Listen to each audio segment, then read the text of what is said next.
Hello everyone, welcome to EDUC574, Positive Behavioral Support for Students with Disabilities. I will be your instructor for this course.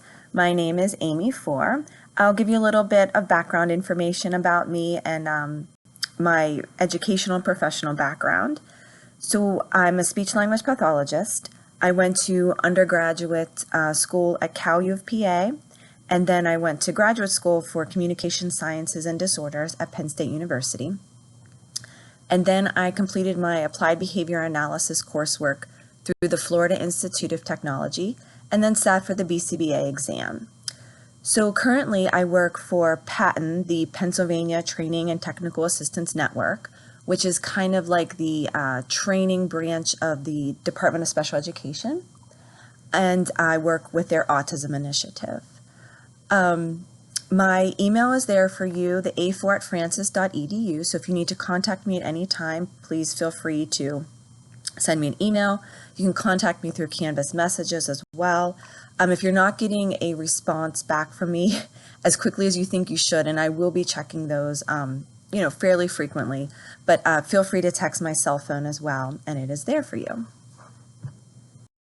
So here's a little bit about this course. It's a 3-credit course for students earning a post-baccalaureate special education certificate. And the prerequisite courses are listed there for you, EDUC 571, 572, and 573. So as you're going through this, if you think there's any reason you shouldn't be taking this course because you don't have those prerequisite courses completed, please let me know.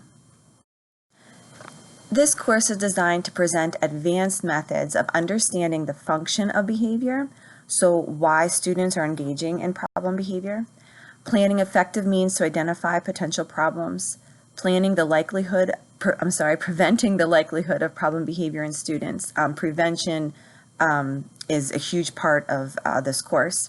Teaching students the appropriate replacement skills so they don't need to engage in problem behavior anymore, as well as planning and implementing effective interventions for problem behavior that focus on the function when that problem behavior occurs.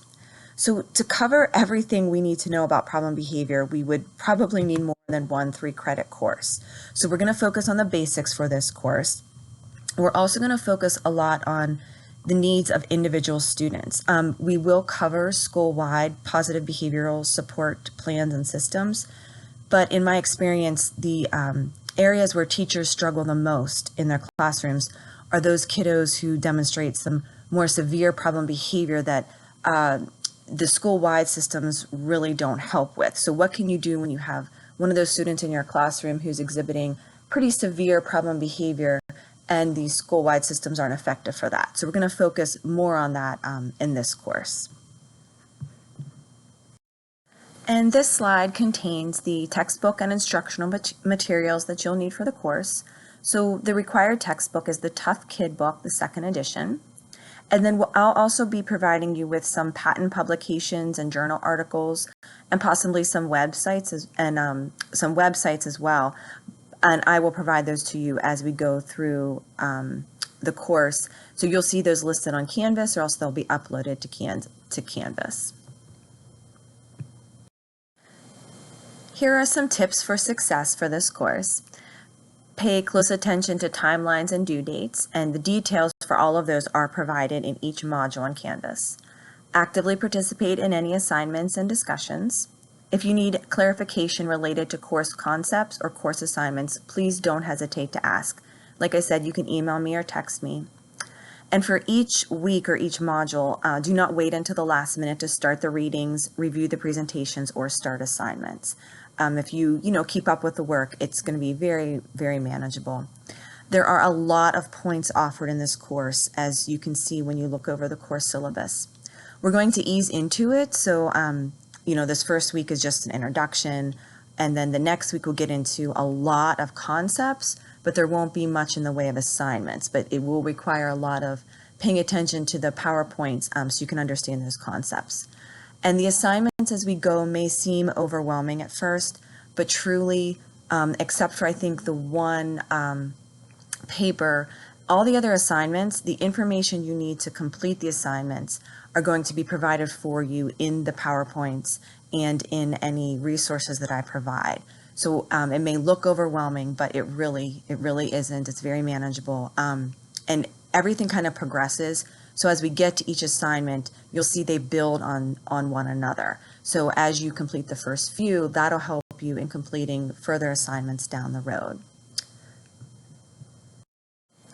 One of the ways you'll be earning points in this class is through active student responding, or ASRs. So research shows that active student responding is associated with less problem behavior and faster acquisition of new skills. As teachers in your classrooms, you may want to incorporate some active student responding in your classrooms to help your students learn skills more quickly and also reduce the chance of problem behavior. As students are kept actively engaged, there's less time to engage in problem behavior. But for this class, we're not going to be using them to prevent problem behavior. It's just a way of helping make sure that you're staying on pace and understanding the information. So we will be utilizing these ASRs in this class, and these are just a completion grade. So very simple. Throughout each presentation, there will be questions to check your understanding of key concepts. So here's an example ASR question. What is the name of this course? And then you can see your three options there. A, negative behavioral support for students with disabilities. B, positive behavioral support for students with disabilities. Or C, behavior interventions. So like I said, this is just an example. And how this works once you get going to the course is you'll be going through the slides with information and concepts, and then you'll come to one of these ASR slides, where it's just going to ask you a question about something you just learned. And then you're going to write down your response. So I'll show you that on the next slide. So the answer to our example ASR question is B. The name of this course is Positive Behavioral Support for Students with Disabilities. So when you're answering the ASRs for this course, when you come to a slide that says ASR and has the question with the options, I want you to write the answers on a piece of paper. So you can use pencil and pen on a piece of paper, or you can have a Word document open on your screen at the same time and just type the answer in the Word document and then upload it via Canvas. If you're using pencil paper, then you can just take a photo of the answers when you're done with that lesson and upload the photo to Canvas as well. So again, this is just a completion grade because the answers are right in the slides that you're working on and reading through.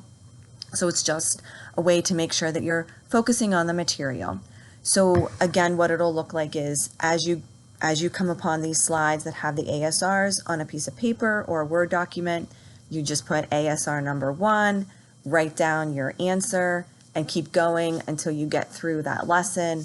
Take a picture of it and upload it, or just upload the Word document. And that is just a completion grade.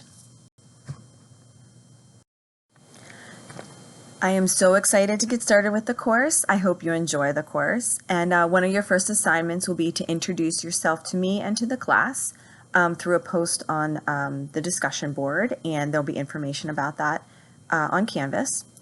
And so information on the introduction assignment will be provided in the next module, and I look forward to meeting you.